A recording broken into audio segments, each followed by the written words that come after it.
Hello, everyone. Welcome to episode 13 of Priviso Live, your weekly dose of insights and tips on all things information security, ICT legislation, and risk, brought to you by Priviso Consulting. Stephen is back from his holiday at last. Did you have a good time? Did you go away? Hello, Lynn, and all the listeners. Yes, I went away to Naisna, and I have to tell you, it was beyond relaxing. If you have never been there, you need to take a cruise around the lagoon to really lose all of your tension. Now, you're making me envious. Welcome back. Are you ready for the next episode? Yes, and in fact, it's the first of a three-part series, isn't it? Well, I decided to give the audience something to mull over during the holiday season. You've certainly chosen a topic that will achieve that. In the third part of the series, we are going to discuss quantum cryptography. But to do that, we need to give the context. In this episode, we are going to discuss cryptography at a high level, of course. It's too complex a topic to really dig into the detail. The second part is the most interesting episode, quantum computing. If you are not familiar with the topic, expect to be astonished. It still amazes me, Stephen. Every time I revisit the topic, I have to wrap my head around it. Richard Feynman said, "If you think you understand quantum mechanics, you don't understand quantum mechanics." So I think that's true for everyone. In the third episode, we talk about how superposition and entanglement change everything. Right then. 2 minutes back from vacation, and my head hurts. All right then, let's discuss cryptography. People have always needed to store or share information in such a way that others can't read it. Imagine in ancient Rome, for example, when generals had to share secret information about battle plans. They couldn't just write the information down and send it with a rider. If the rider was captured, the enemy would have all of the information. So they would hide it away using simple ciphers. We need to clarify some terms, though. When information has not yet been hidden, it is referred to as clear text or plain text, while information that has been hidden through encryption is called ciphertext. Back to historical ciphers, then. One famous example is the Caesar cipher, a simple substitution cipher where each letter in the plain text is shifted a certain number of places down the alphabet. So, if we shift each letter 3 places to the right, A becomes D, B becomes E, and so on. This example allows us to explain another key concept, that even simple ciphers have 2 parts, an algorithm and a key. In this example, the algorithm is quite simple. To encrypt, move the letters right, and to decrypt, reverse the process. But how many letters? If the recipient doesn't have that information, they won't be able to read the message unless they try every possible option. The sender and receiver both need to know the number, which is referred to as a key. In another example, early spies received a message as a series of numbers.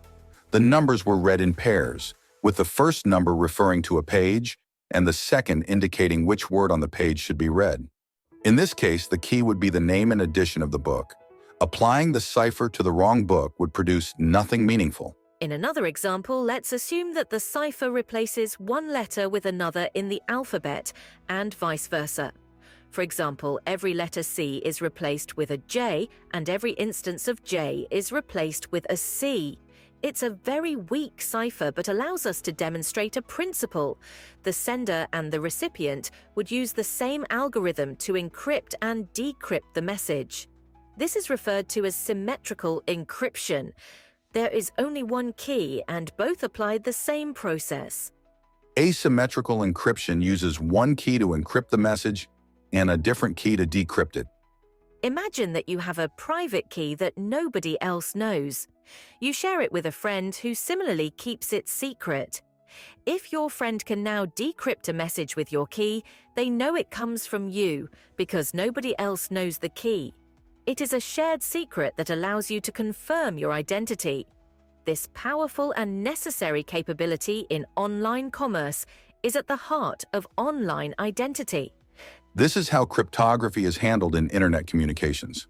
Organizations have a public key which everyone can access, and a private key which is shared with recipients of their messages. In this way, they both encrypt information and assert their identity. Yes, when you use a website and the address starts with HTTPS, this occurs.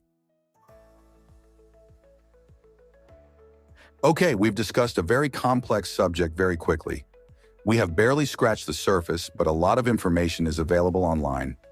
Probably the most famous use of cryptography was the Enigma machine, used by Germany during the Second World War. This was a more complex example of encryption than anything we have discussed. The Enigma machine was a fascinating piece of technology.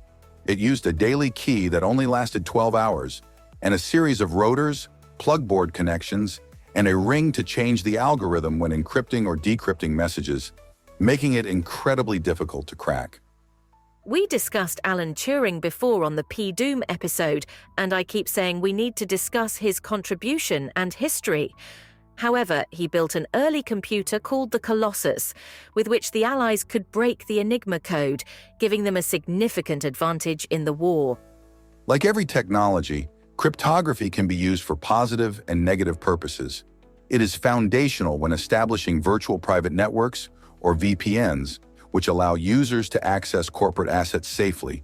But this also enables access to the dark web through the Onion Ring browser, which allows criminals, hackers, terrorists, and human traffickers to hide their activities from the authorities. And it safeguards personal liberty. While we all have the right to privacy, governments argue that they have a right to access people's cell phones, for example. Apple, famously, has rejected all attempts by governments to decrypt iPhones. This is not true of all cell phone brands. Finally, we know that people's online activities are routinely tracked. Using a personal VPN is advisable if you wish to preserve your privacy. That's all from Priviso Live for this week.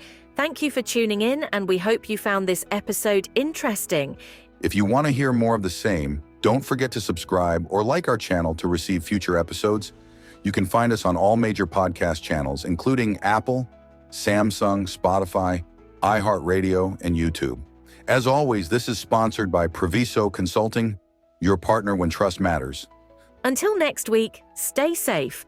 And tune in next week for the fascinating world of quantum mechanics. Goodbye for now.